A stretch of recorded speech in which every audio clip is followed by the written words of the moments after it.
Namaskara. Welcome to Ashtavanthana. Today we are going to read chapter 2, class 9th, part 2, science. Topic है types of mixture और ये video English medium के अंदर है. Depending upon the nature of component that form a mixture, we have different types of mixture. Okay?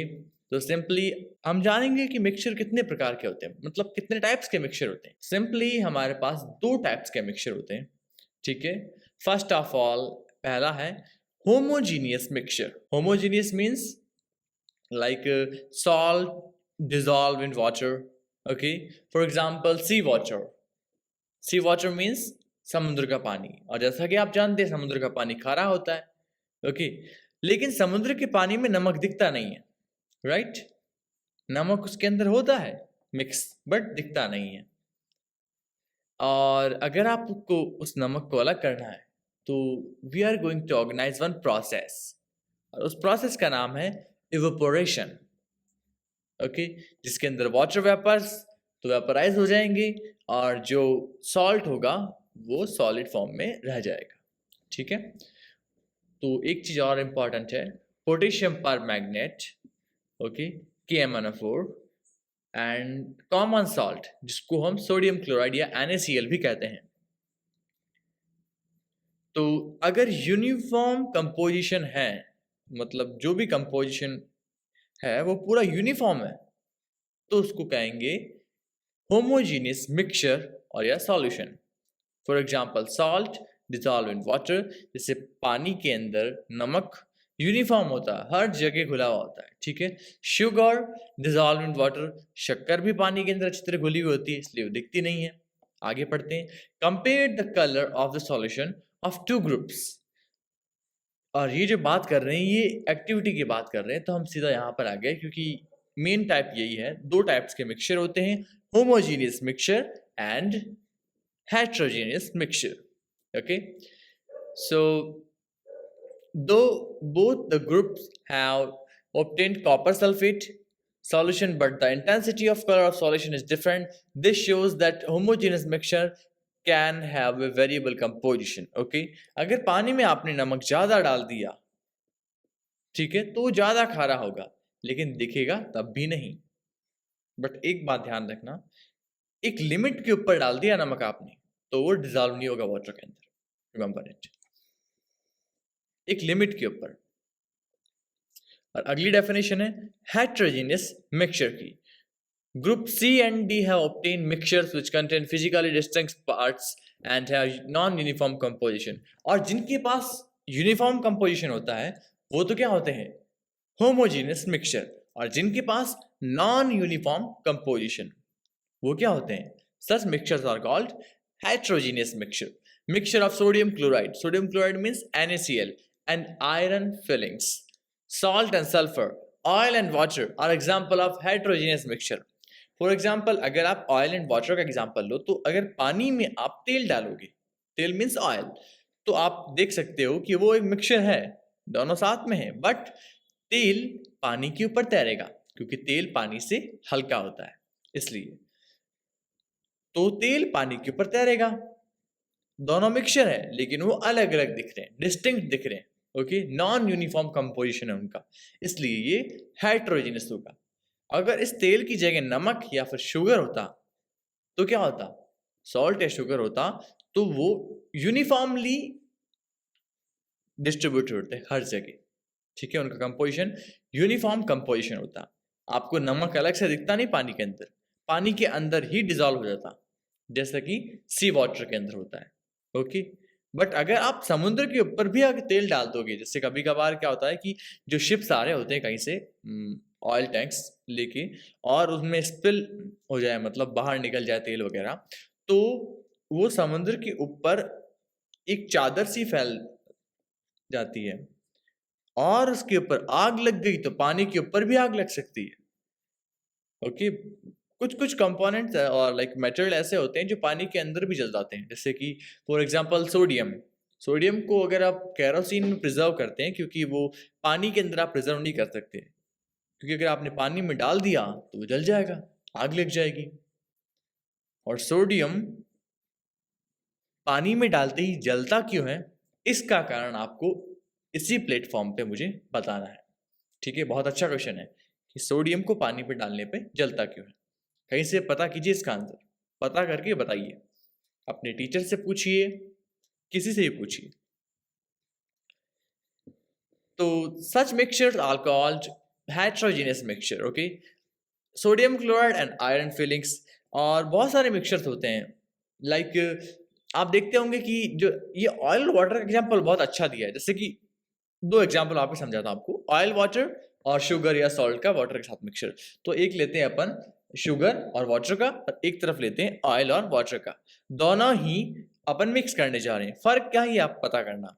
Oil को water में मिलाएंगे तो क्या होगा, मिल दोनों रहे हैं, है भी मिक्सचर, बट ऑयल पानी के ऊपर तैरेगा, मीन्स ऑयल वाटर के ऊपर फ्लोट करेगा। बट अगर ऑन द अदर हैंड अगर अपन देखें तो अपन ये देखेंगे कि अगर शुगर को और वाटर को मिक्स करेंगे तो उसके अंदर क्या होगा, शुगर वाटर के अंदर मिल जाएगी, वो दिखेगी नहीं अलग से। ओके, तो आपको याद रखना है ये। अगर यूनिफॉर्म कंपोजिशन होगा तो वो होगा होमोजीनियस मिक्सचर, और नॉन यूनिफॉर्म कंपोजिशन होगा तो वो होगा हेट्रोजीनियस मिक्सचर। तो आगे चलते हैं। Activity 2.2. Let us again divide the class into 4 groups A, B, C, and D. Distribute the following sample to each groups. Few crystals of copper sulfate. To group A, 1 spatula full of copper sulfate. To group B, chalk powder or wheat flour. To group C, few drops of milk or ink. To group D. तो आपको अपनी class को A B C D 4 groups में divide करना है। उसके बाद आपको ग्रुप ए को कॉपर सल्फेट के कुछ क्रिस्टल देने हैं, ग्रुप बी को स्पैचुला देना है जो पूरी कॉपर सल्फेट से भरी हो, और चॉक पाउडर देना है ग्रुप सी को, चॉक पाउडर, और व्हीट फ्लोर भी दे सकते हो। व्हीट फ्लोर मतलब होता है गेहूं का आटा, फ्लोर मीन्स आटा और व्हीट मीन्स गेहूं। And few drops of milk और ink to the group D. समझ गए होंगे आपको क्या करना है कि ग्रुप डी को मिल्क या फिर इंक की कुछ बूंद देनी है।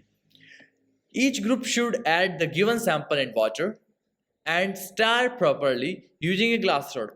लाइक हर ग्रुप को आपको जो भी पानी का सैंपल है वो देना है, और उसके बाद उसको अच्छी तरह हिलाना है। ठीक है, अब आपको ये पता करना है कि जो पार्टिकल्स है, मतलब कॉपर सल्फेट के, और स्पैचुला जो भरी हुई थी कॉपर सल्फेट से, या चॉक का पाउडर या गेहूं का आटा था, और मिल्क और इंक, इनके जो पार्टिकल्स हैं ये मिक्सचर में विजिबल है या नहीं। ओके, पहला क्वेश्चन तो ये। Direct a beam of light from a torch through the beaker containing the mixture and observe from the front. Was the path of the beam of light visible? Direct beam of light, इसका मतलब होता है कि आपको एक torch ली कोई भी, और उसको आपने पानी के अंदर पार करवाना है। अगर वो सीधी पार होती है या मुड़ जाती है या फिर पार हो ही नहीं पाती है, उसको पता करना है आपको। ठीक है, leave the mixture undistributed for a few minutes, आपको उस मिक्सचर को कुछ मिनट के लिए छोड़ देना है। Okay, and set up the filtration apparatus in the mean time, और उस समय जब आप उसको छोड़ रखा है उसी समय आपको क्या करना है, एक फिल्ट्रेशन एपरेटस लेना है, मतलब छानने जैसा, जैसे अपन पानी को किसे छानते हैं घर के अंदर छलनी से, वैसा ही कुछ लेना है। लेकिन उसी समय जब आप वो मिक्सचर्स को अनडिस्ट्रीब्यूटेड मीन्स आपने उन मिक्सचर्स को कुछ नहीं किया है, आपने सिंपली उनको हिलाकर और छोड़ दिया है। इज द मिक्सचर स्टेबल, क्या वो मिक्सचर स्टेबल हो गया है, मीन्स एकदम शांत हो गया है और सारे पार्टिकल्स नीचे बैठ गए हैं। And do the particle begin to settle after some time, absolutely. Even though अगर आप देखो, लाइक जो बारिश का मौसम होता है अपने, तो राजस्थान के अंदर क्या होता है कि अपन पालर पानी पीते हैं, मीन्स सिंपली बरसात के मौसम में जो बारिश होती है उसको छत पे लाइक एक पाइप वगैरह से अपन वाटर रिजर्वायर के अंदर अपन स्टोर कर लेते हैं, राइट। और उसके बाद क्या होता है, जब उसके साथ कुछ कचरा भी आता है ना, छलनी होती है भले, लेकिन कचरा थोड़ा बहुत तो मिट्टी आती है। आप 1 या 2 दिन बाद देखते हो, या थोड़े घंटों बाद भी देख सकते हो कि पूरा पानी साफ हो जाता है, एकदम क्रिस्टल क्लियर। और इसके लिए अपन एक चीज और करते हैं, अपन फिटकरी भी डालते हैं, तो पानी एकदम क्रिस्टल क्लियर हो जाता है और पानी पूरा बैठ जाता है। ठीक है, और उसमें क्या होता है कि ये जो काम कर रहा है वो ग्रेविटी करती है, वो सारे पार्टिकल्स को स्लोली स्लोली नीचे बैठा देती है। समझ गया, अगर ग्रेविटी नहीं होती तो पार्टिकल्स नीचे नहीं बैठते, ध्यान रखना। फिल्टर द मिक्सचर, अब आपको उस मिक्सचर को, जो भी मिक्सचर है, जैसे फॉर एग्जांपल अपने पानी का एग्जांपल लिया, उसको आप फिल्टर करते हो, जब आप पीते हो तो भी आप उसको छानते हो आप इससे, कि अगर कुछ मतलब रह गई है गंदगी तो वो ना आए, और उसको पी लेते हैं बाद में। बाय द वे बहुत ज़्यादा ही बेनिफिशियल होता है अपने लिए पाउडर पानी। Is there any residue on the filter paper?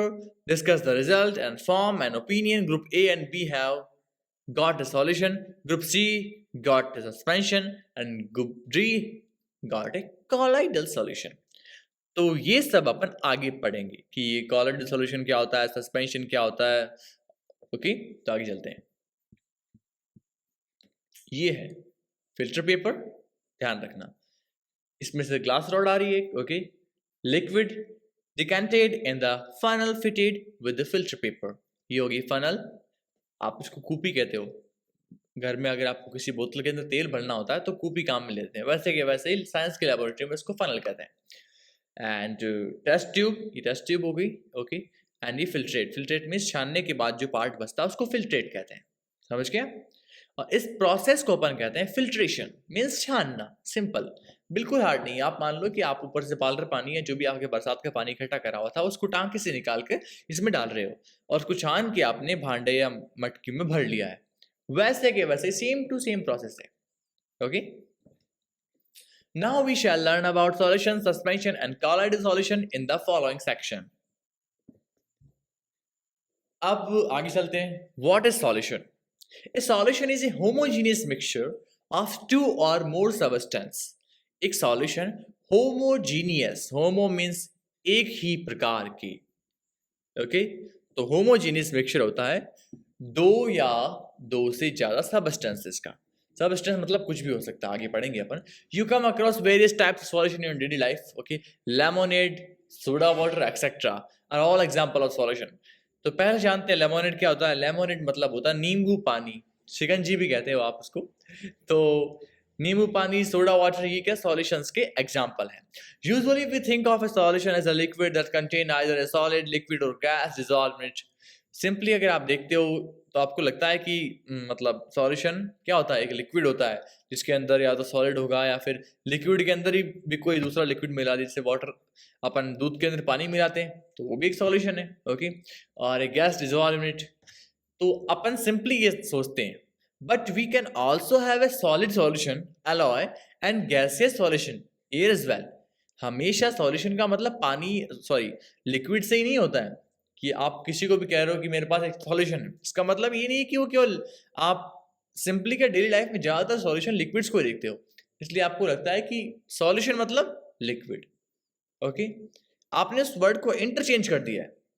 जब भी सॉल्यूशन का नाम आता है आप उसको लिक्विड ही अंडरस्टैंड करते हो, बट ये ट्रू नहीं है। आपकी सॉलिड में भी सॉल्यूशन हो सकता है और गैस में भी सॉल्यूशन हो सकता है। फॉर एग्जांपल, अपनी जो अर्थ है उसके अंदर भी गैसेस सॉल्यूशन प्रेजेंट है। जैसे कि आप जो सांस लेते हो, ऑक्सीजन लेते हो, राइट। और अगर आप देखा जाए तो गैसेस का कंपोजिशन क्या है, like nitrogen, okay, carbon dioxide CO2 and oxygen O2, और भी बहुत सारी गैसेस होती है, आर्गन। ओके, बट एक क्वेश्चन मेरा आपसे ये है, आपको मेरे को इसी प्लेटफॉर्म पे ये बताना है कि अपने नेचर के अंदर नाइट्रोजन कितने परसेंट प्रेजेंट है, ऑक्सीजन कितने परसेंट प्रेजेंट है और कार्बन डाइऑक्साइड कितने परसेंट प्रेजेंट है। और simply nitrogen, oxygen, carbon dioxide के बाद चौथे नंबर पे कौन सी गैस आती है जो अपने एटमॉस्फेयर के अंदर प्रेजेंट है सबसे ज्यादा क्वांटिटी के अंदर। ओके, ये आपको मेरे को आंसर देना है। ध्यान रखिए, जब तक आप आंसर नहीं दोगे तब तक आपका रिकैप नहीं होगा। हो सकता है आपको आंसर आ रहा हो, आप सोच रहे हो कि आंसर लिखने में टाइम लगेगा, तो टाइम लगेगा तो लगने दीजिए, इससे आपकी रिकैप होगा। रिकैप मतलब आपको वापस रिवाइज होगा simply. Okay, revision is the most important thing in your life. This shows that particle of sugar or salt. Wait a second, just go back a little bit.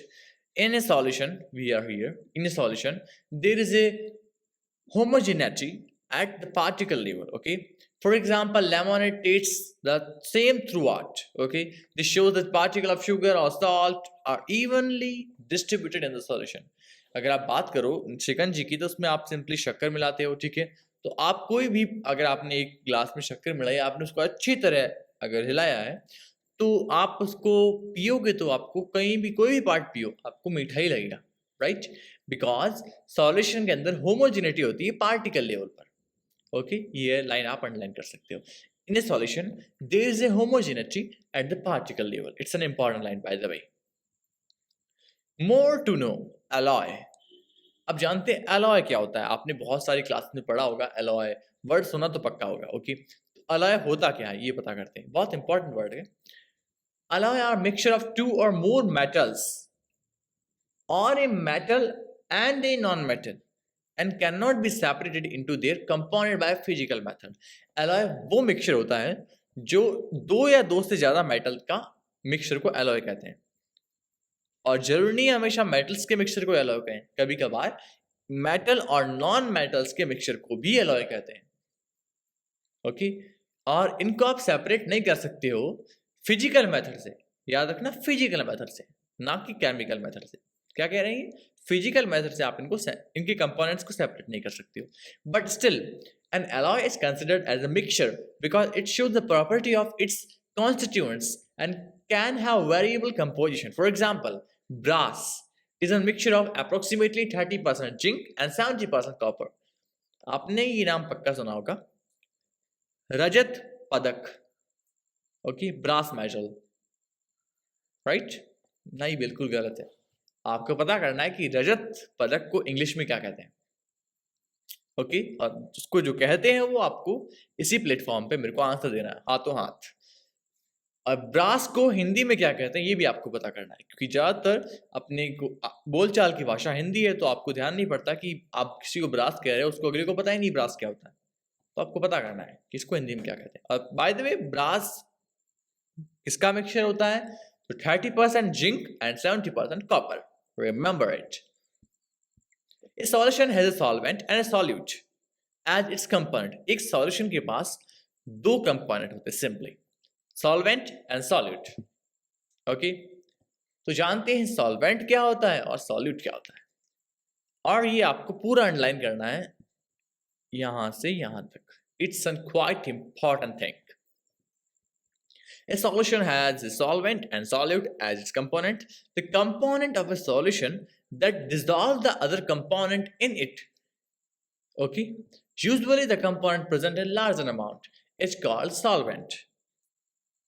मतलब solvent वो होता है जो किसी भी चीज को खुद के अंदर घोलता है, और ज्यादातर जो solvent होते हैं वो ज्यादा अमाउंट में प्रेजेंट होते हैं। फॉर एग्जाम्पल, अगर मैं आपको कह रहा हूं वाटर और शुगर, तो शुगर तो क्या होगा वो बाद में पता करेंगे, लेकिन वाटर शुगर को अपने अंदर डिसॉल्व करता है, राइट? तो वाटर तो क्या हुआ? सॉल्वेंट हुआ। और दूसरा कारण ये भी है कि वाटर ज्यादा अमाउंट में प्रेजेंट है। Okay, and now we are going further more. The component of solution that is dissolved in the solvent usually present in lesser quantity is called solute.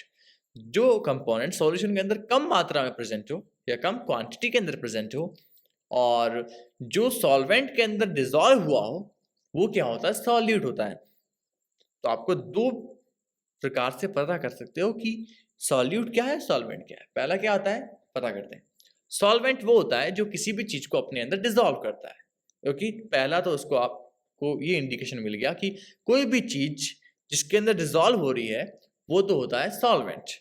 अगर आप इससे ही पता नहीं लगा पा रहे हो तो एक और ट्रिक है कि अगर वो चीज ज्यादा अमाउंट में प्रेजेंट है तो भी उसके सॉल्वेंट होने के बहुत ज्यादा चांसेस है। और दूसरी जो आपकी डेफिनेशन है सॉलिड की, उसके अंदर भी सेम ही चीज है। लाइक सॉल्वेंट के अंदर जो डिसॉल्व होता है वो ही तो सॉल्यूट होता है। ओके, और सॉल्यूट यूजुअली लेस क्वांटिटी के अंदर प्रेजेंट होता है। तो over and all, last time I'm going to describe the thing. A solution has a solvent and solute as its component, right? Solute वो जो किसी चीज के अंदर डिसॉल्व होगा, और जिस चीज के अंदर वो डिसॉल्व होगा वो होगा सॉल्वेंट। Remember it. वाटर और शुगर में वाटर क्या है? सॉल्वेंट है, क्योंकि शुगर वाटर के अंदर डिसॉल्व होती है, और वाटर के अंदर क्या डिसॉल्व हो रहा है? तो शुगर डिसॉल्व हो रही है, इसलिए शुगर तो होगी सॉल्यूट क्योंकि वो वाटर के अंदर डिसॉल्व हो रही है। ठीक है, और सॉल्वेंट हो गया वाटर, क्योंकि वाटर शुगर को डिसॉल्व कर रहा है। जो जिस चीज को डिसॉल्व करता है उसको तो कहेंगे सॉल्यूट। कैसे? वाटर किसको डिसॉल्व करता है? शुगर को, तो शुगर क्या होगी? सॉल्यूट।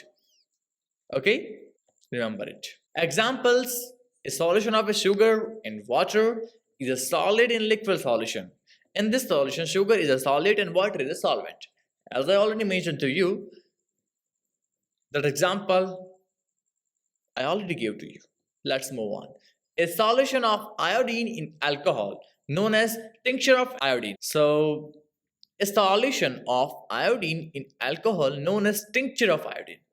अगर alcohol means शराब के अंदर आयोडीन का मिक्सचर या सॉल्यूशन बना रखा है आपने, तो उसको क्या कहेंगे? Tincture of iodine. Has iodine solid form में होता है as a solute and alcohol liquid होता है एज ए सॉल्वेंट। तो अब ध्यान से अपने को ये देखना है कि यहाँ पर सॉल्वेंट कौन है और सॉल्यूट कौन है।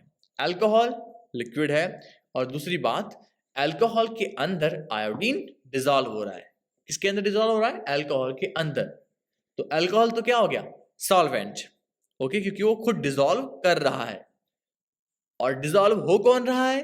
तो आयोडीन डिसॉल्व हो रहा है, तो वो हो गया सॉल्यूट। ओके, आयोडीन डिसॉल्व हो रहा है दूसरी चीज के अंदर, तो वो तो हो गया सॉल्यूट। और जो डिसॉल्व कर रहा है दूसरी चीज को, वो होता है सॉल्वेंट। तो अल्कोहल तो डिसॉल्व कर रहा है आयोडीन को, तो आयोडीन हो गया solute and alcohol is solvent. That's clear. Aerated drink like soda water are gas and liquid solution. These contain carbon dioxide gas as solute and water means simply liquid as solvent. तो aerated drinks like soda waters etc. तो इनके अंदर क्या होता है कि gas पानी के अंदर डिसॉल्व की जाती है। अब आप सोच रहे होंगे गैस को पानी के अंदर कैसे डिसॉल्व करेंगे? इसका एक और एग्जांपल है कोल्ड ड्रिंक्स। आपने पी पक्का होगी, बट आप याद रखें कि कोल्ड ड्रिंक्स बहुत ज़्यादा हार्मफुल होती है, गलती से भी ना पिए। और स्वामी रामदेव जी ये कहते हैं कि कोल्ड ड्रिंक्स तो टॉयलेट क्लीनर के रूप में यूज कर सकते हो आप आराम से, इतनी ज़्यादा हार्मफुल होती है। तो सोचो जिससे आप टॉयलेट साफ कर सकते हो वो पेट में जाएगी तो कितना ज़्यादा इफेक्ट करेगी आपको। तो आप समझ गए होंगे कि आपको कोल्ड ड्रिंक नहीं पीनी है क्योंकि ये हार्मफुल होती है। Next example, air is the mixture of gas and gas. Air is a homogeneous mixture of a number of gases. Its two main constituents are oxygen 21% and nitrogen 78%. The other gases are present in very small quantities. Properties of solution. तो अपन पढ़ रहे हैं कि solution की properties क्या होती है। पहली property क्या है, और ये solution की definition भी है। Solution is a homogeneous mixture. First of all, okay? ध्यान रखना, सॉल्यूशन होमोजीनियस मिक्सचर है जिसके अंदर एक चीज दूसरे के अंदर अच्छी तरह से डिसॉल्व हो जाती है, जैसे कि salt water, sugar water. Okay, ये होते हैं होमोजीनियस मिक्सचर। और अगला क्वेश्चन है कि ऑयल और वाटर कौन सा मिक्सचर है, होमोजीनियस मिक्सचर है या फिर हेटेरोजीनियस मिक्सचर है, ये आपको मेरे को बताना है इसी प्लेटफॉर्म पे। The particles of a solution are smaller than 1 nanometer 10 to the power minus 9 meter.